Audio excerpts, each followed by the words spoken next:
Are you planning on traveling to Europe this summer? Maybe even seeing a royal while you're there? We just got the very, very exciting news that Princess Catherine, although she is still recovering and receiving cancer treatments, that she will do some light duties this summer. And I can't tell you how excited I am. We will see her at Trooping the Color. And I know this is a time of year where so many people travel. And if you're going to Europe, if you're going on one of those long haul vacations, I get asked oftentimes, because I do travel quite a bit, what do you bring? And I just thought this would be a very, very fun opportunity since I'm taking a group with me to Scotland, and we have another trip coming up later this year if anybody's interested, to discuss and share some of my absolute favorite traveling items. So yes, this is a little bit different, but if you love royals, you probably love the idea of traveling and actually being able to see them in person. But of course, traveling and getting all prepared for an international trip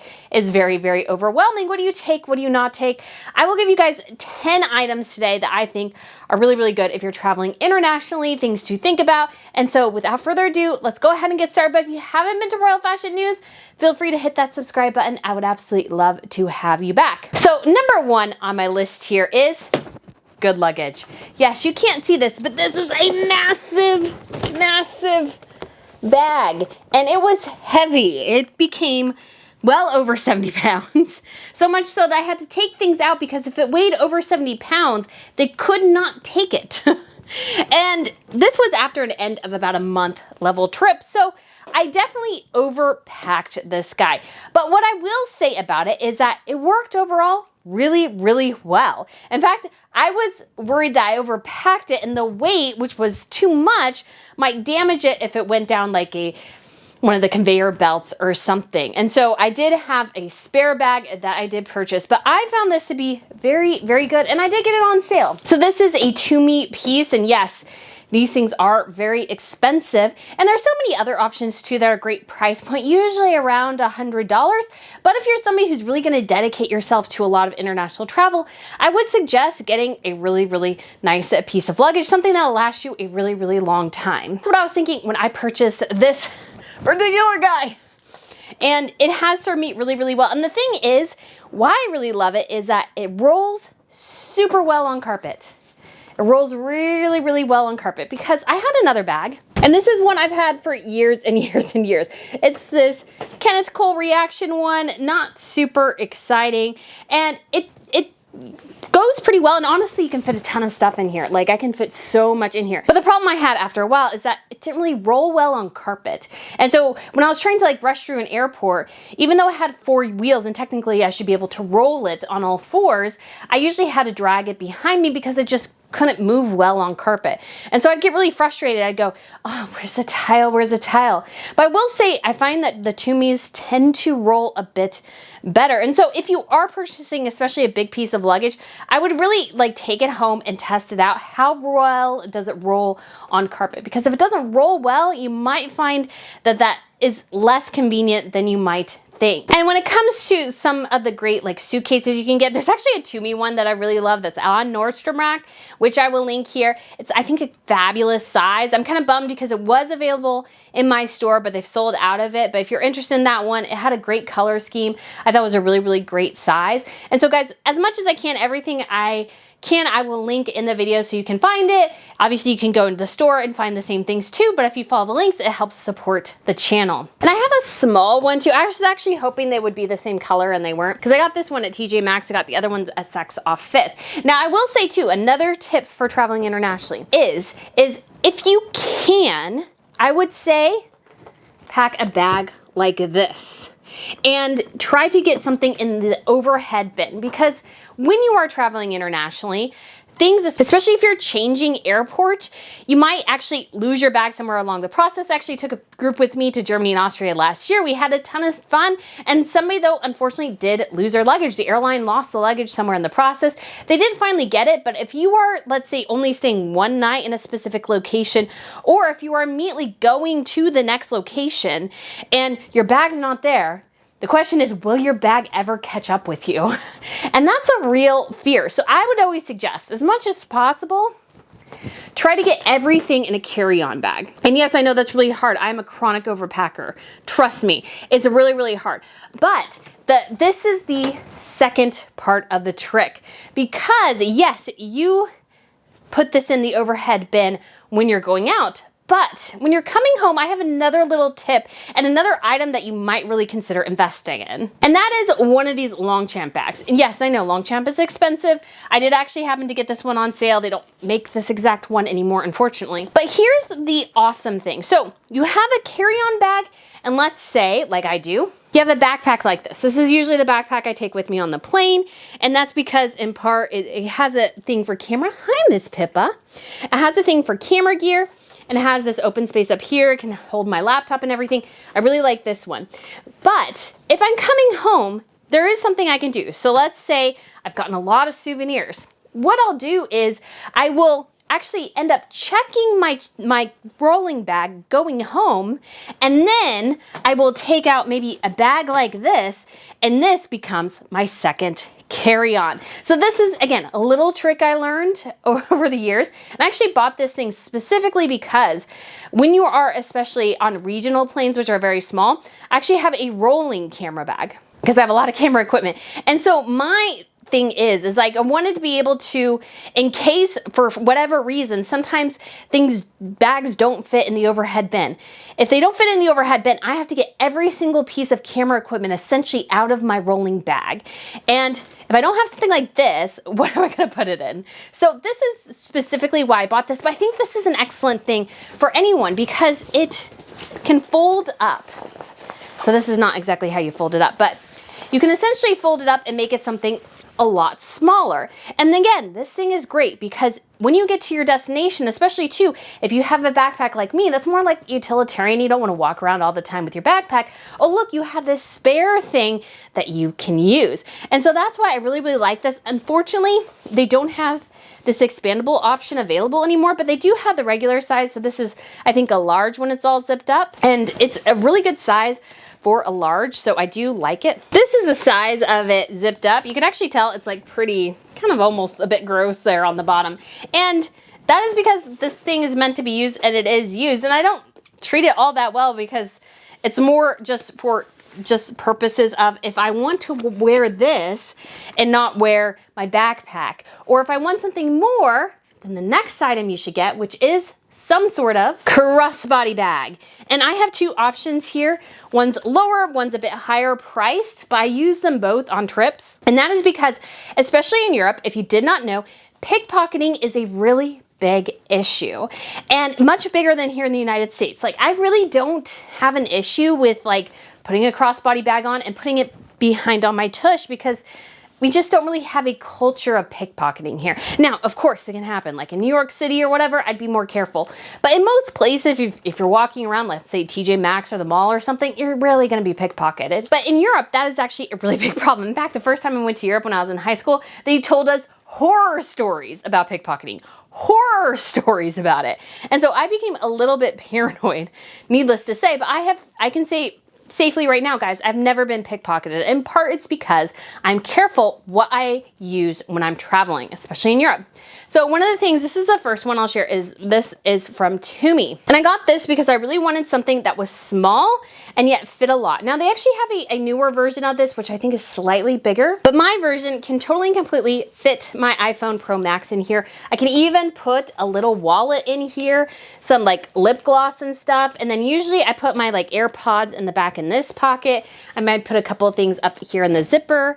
I also have like an air tag in here. Oh, I took it out. Oh, and this little thing, this little hooky thing, you can put your key on, which is awesome because if you're leaving your house and you're not wanting to take your car keys, you can actually hook your house key on here. And so when you don't really lose it quite as much. So I use this and I have found it to be very, very helpful. In fact, one of the coolest things is that when I'm traveling and I was in the UK during it was March, so it was really still pretty cold.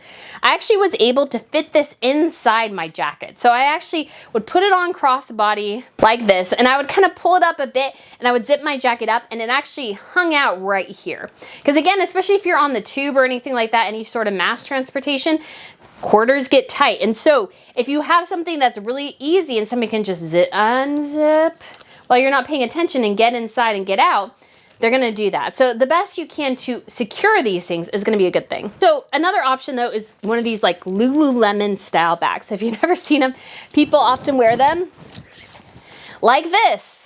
Or, you know, you can wear them like this too. But I would always encourage you, especially if you're traveling Europe, to wear it like this, because that way your stuff is right here. And again, it's all about making sure you know where it is and it's protected and not having it, you know, on your back and exposed. So you can fit, of course, easily your phone in here, some cash, whatever. I walk my dogs, and so I keep her little poopy bags in here. So something like this I find really, really convenient because, again, it has a privacy zipper back here. You can find a lot of things very similar because I think a bunch of people are knocking these off.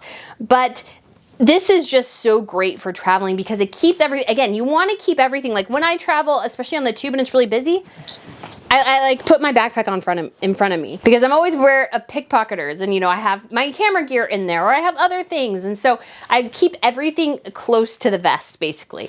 And that's what something like this does. It keeps everything close, and it's not low, so somebody can't, you know, kind of in the corner get it. They have to actually get up here and almost like, you know, kind of get towards you to get that. And so it just sort of minimizes it. Of course, it's all about you too, so be watchful and aware and making sure you're aware of what people are doing. But again, this is great because it keeps something right here. It's easy access for you, less easy access for somebody else. But of course, again, always keep an eye on everything. That's a critical thing too. So the next thing I would suggest is something like this, a battery extender for your phone.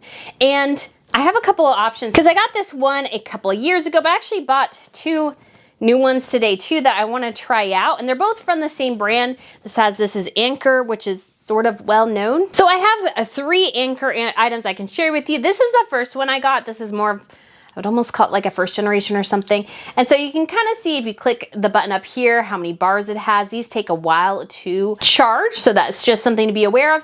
And I would say between all of these, this one right here is definitely the heaviest. But this is, you know, it's not light, and it's sort of about just a smidge smaller than my iPhone Pro Max. And so, but it has a lot of charge. I don't think I ever really got to the point, except for a time I don't think it charged well, that I really didn't lose out on any charge. Now this one's kind of interesting because it has the MagSafe option, so it can kind of charge on the go. And so you can actually prop it up, and apparently too, you can set your AirPod Pros right here to charge. And then it even has an Apple Watch. So this is like a 3-in-1 wireless charger. So yes, you have to charge this, but it'll also charge all these things. I would probably not go too crazy with this, to be quite honest, just because you'll probably definitely run out of steam. So here you can see AirPods Pro or whatever sits right here. So this is just like a great option for like on the go. And then I got this one because I tend again to travel with a lot of equipment and stuff. And I think this would actually work pretty well with my iPad and be able to actually charge that, which would be pretty huge because I take my iPad a lot of places. And so why do I recommend getting something like that? Because your phone is your lifeline. We all know this. And I would say as well, anybody traveling internationally, it's an excellent idea to turn on your cellular service. Yes, I know it costs extra money, but that might save your hide if you are in a random place and can't get home, or you can't call, you know, you need to call a cab or something like that. It's something that you probably really need, especially if they don't speak English there. There's a Google Translate app, so you can literally take a picture of like a menu and it'll translate it for you. And so that's, again, just something good to have for just safety reasons, is to have your cell phone, your cellular activity activated. Like maybe you don't turn it on. I know some people just want to go to different Wi-Fi spots, and sometimes that might work out really well, but you really just want to be really careful there too. But the other thing is because it is your lifeline, you never ever want to get to the point where you're running out of juice. And if you're running around doing things all day, which you usually are in a big trip, you don't want to, like towards the end of the day, let's say you're following a royal, or like in our instance, which was really cool. We were at Kensington Palace and we were just staying there waiting. Our ticket times were a little bit later, and all of a sudden we saw this helicopter, and the helicopter's not going out this way. It's going to land in the back.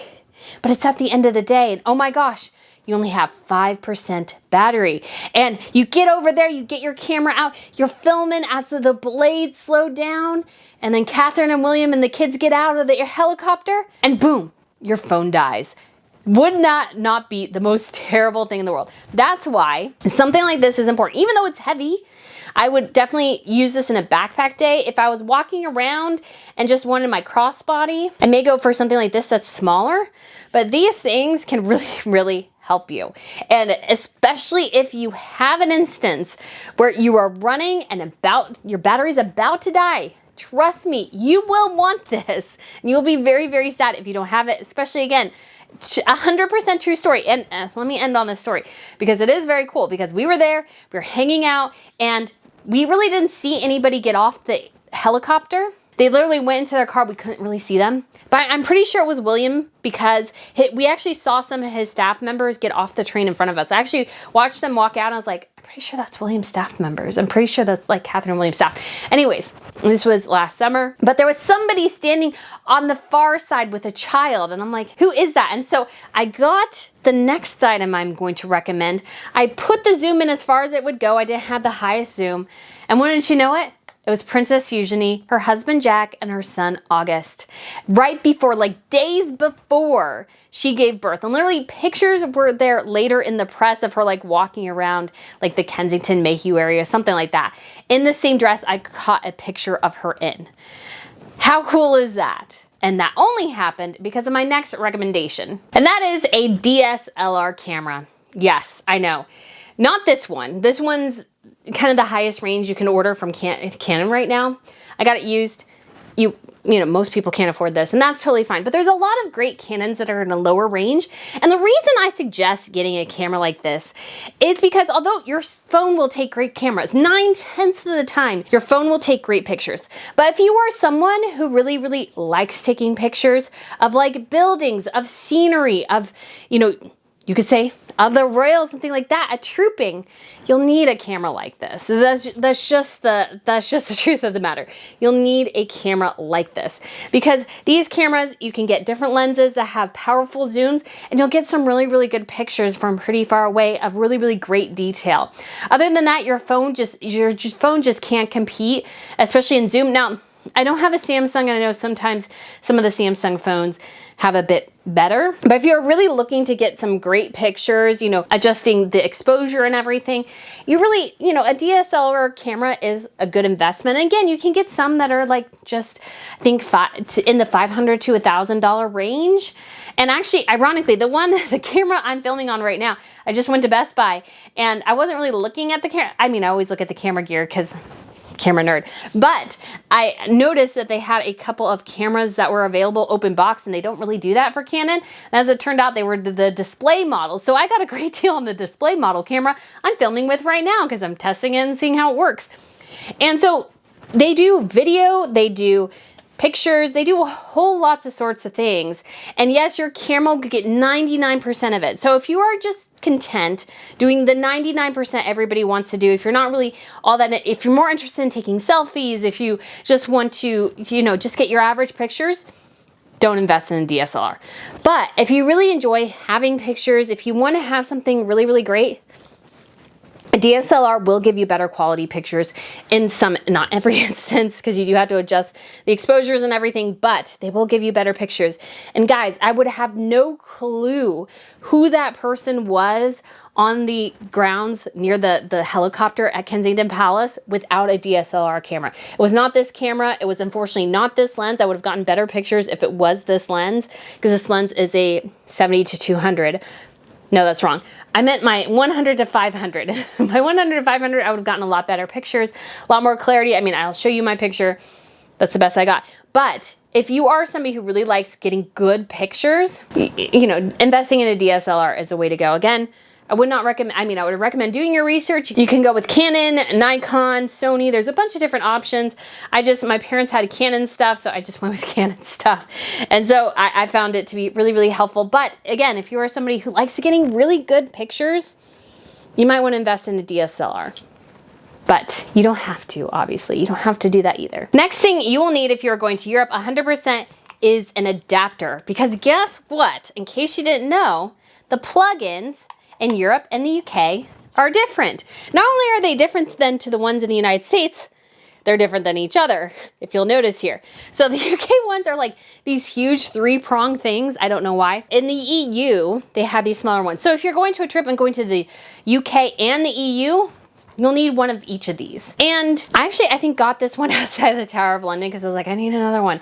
And I got this one from Target. So I'll link a couple of options here in the video if you are interested, but you will need something like this. And I would suggest as well getting something with multiple ports that you can use. And the other thing I will suggest as well, if I remember right, I'm able to link this one, but there's one that plugs in. And so it has a cord, which is nice because what you'll notice too, especially if you're in Europe and more boutique hotels, which there are a lot of those that exist, is because the buildings are older, the plugins tend to not be sometimes in very convenient locations. So you'll need something that's maybe more adaptive. And so I do have these here, and I mean, these work perfectly fine. You will generally not need a converter. So what a converter is, it converts the power, because the power from some outlets, I think especially the ones in the UK, are more powerful than the ones we have in the United States. And so because of that, especially hair dryers are the big things. You can fry your hair dryer. Because I travel so much, I've actually purchased a UK hair dryer and straightener. And so I will be taking that with me to Scotland next month. And the reason I do that is because it's just easier. But I would say in general, the converting issue is not as much of an issue as it was when I was first traveling back in the early 2000s. But I would definitely recommend not taking a hair dryer or taking one that you don't mind maybe accidentally frying. Just saying that, because I'm just not sure how the power works. I think it works better than it is, like charging phones, camera batteries, computers, everything, no issue at all. But when it comes to hair dryers and maybe straighteners, especially if you have an expensive straightener, I wouldn't really risk it. I would get a converter. And the converters are big, they're kind of bulky, but these definitely you will need. You can charge anything with these, but if you're thinking about hair appliances, that's where I would be more careful and do your research. I do technically have a converter, but I haven't used it. And in fact, what I do is, because this is also technically a plug that can be used for UK, things that have a UK outlet. So for example, I can plug this in here. I can actually just bring with me, because it's more adaptive to Europe, I can actually bring my UK hair straightener and hair dryer with me when I travel to other parts of Europe, because I don't have to worry quite as much about the power differences. So again, just something to consider. Okay guys, so next thing I would say invest in is a really good pair of walking shoes. And these are the ones I found I really like, which are just the general Adidas ones. I've had actually 2 pairs I've gone through. One of them got really used, so I actually graduated to a different pair. I have these when my next pair wears out. I just find that these are really, really comfortable because you do not want to wear a fancy flat all day. I did that once. I was going to the Louvre and I thought, oh, I'd be fancy today. Huge mistake. My feet hurt so bad. Massive, massive mistake. You know, you wear these. Yes, they're not as pretty as some of the other shoes, but guess what? They function a lot better. Because the ground in Europe is very uneven. There's a lot of cobblestones. There's very uneven streets, very uneven textures. And so you will need something that can, you know, cushion your foot and allow you to walk pretty easily. And I think these are cuter and better than like running shoes, because who really wants to wear running shoes? But when it comes to like walking around, I think these are a just fantastic option. And so if you're looking for a pair of good walking shoes, I found that these really work for me in Europe. Now I got, obviously, of course, maybe you need something else, but I think these do well enough. They got a thick sole, so if it rains a bit, you'll be pretty protected. And really, I only wear anything kind of like this. I've given up wearing anything kind of sort of fancy unless I absolutely had to. I would bring something fancy for like an event. I went and I covered the Swedish Golden Jubilee, and it was kind of a nice event outside, and so I actually wore my flats, which I would normally not wear. I actually need a pair of like black tennis shoes so they look fancier when I'm doing stuff. But again, these I find work very, very well. So these I would recommend. And so next thing I'm gonna recommend is something I actually haven't tried out too much yet. But I got this for Christmas and I'm really excited, which is a packing cube. And so there's a lot of different packs in here of different sizes. And you can actually use this little guy for makeup too. But you got like different, you know, like laundry things and stuff, and you know, little zippers, big zippers, like this would be for shoes and stuff, and just a lot of different sizes. Now, I won't recommend, this might not work for everyone. And honestly, I haven't tried this out myself yet. I haven't had an opportunity to take a long trip. But the reason I like the ideas of these is as I was traveling, especially for a long period of time, it became harder and harder to keep up with what was clean and what was dirty. And although I knew, I also didn't know. So having these packing cubes, to me, I think is gonna be really helpful as I sort of differentiate between what is clean and what is dirty to make sure I know, especially because on my trip to Europe, I ended up wearing a lot of the shirts that I've created for the channel that say like Recollections May Vary, or a special one between Germany and Austria. Because they all look the same, I couldn't figure out, not all of them, but some of them look the same, so I couldn't figure out which one was good and which one was not. So that started becoming a really big issue. So I think something like this would be really, really helpful because it allows me to put my clothes in different things. So I would recommend these if you haven't heard them before. So definitely a good option. And for this one, I don't really have a good thing to show you, but I would get a good rain jacket. And I have a couple, but I don't know if any of them are available. But you do need something light, but also something that can give you a little bit of warmth because it tends to be a bit cooler, especially in those higher latitudes. And so there might be times where even though it is, let's say the summer in the UK, middle of the summer in July, like we're going to Scotland, and it might only get into the 60s or might be in the 70s. And so you want something that gives you warmth, but is light. I couldn't really find something I exactly liked, but that would be something I highly recommend as well. I do have a couple jackets that are branded Royal News Network. Those are from North Face, and so that's an option for you. And I got those so when I'm out in the cold, I can represent the brand. So that is why I got those. But again, they are a great option because you do need something that keeps you warm. And I will say the North Face stuff I got kept me warm in the absolute rain that was the coronation, because that was a long rainy day. Long rainy day. So that's another option. And so I believe we are at 9 now. So these last couple, because I said 10, but these last couple I feel like are more like things I like and maybe not everybody needs, but might be something you consider. And one is Bose headphones. And I know these are expensive, but they do help you a lot when it comes to tuning out the rest of the world. And on airplane, you might need that. And so you do have, of course, the much more convenient and smaller Apple AirPods. But I do find that even the Pros, which have the cushion for the ear, they're still kind of uncomfortable. This is just so much better, I feel like, for a long haul flight. And I know, because my mom complained that to me about it, I also keep a lot of my cords in here. But the awesome option here too is, yes, I know this little thing is big, but the cool thing you can do is if you're needing to get on a plane, they're telling you, oh, you got to downsize. Because I always keep my little carry-ons like this out, is that if they tell you need to downsize, you can just put this in here. I did this once fairly recently and actually zip it up. Yes, I'm not doing it fully, but you can get the idea. You can actually put your like your little personal bag in here, and you can save space, and you can put your headphones around your neck. You can put them around the little handle of your bag, or this little thing too, because you're gonna put these on anyway, so might as well. And again, I always take these with me every time I travel. I always take them. I love them. They do really help, and they just do, like, they're the only time I ever take them out is to travel. They are fully, just singularly a travel thing. I know people work out in them. I think that's kind of gross.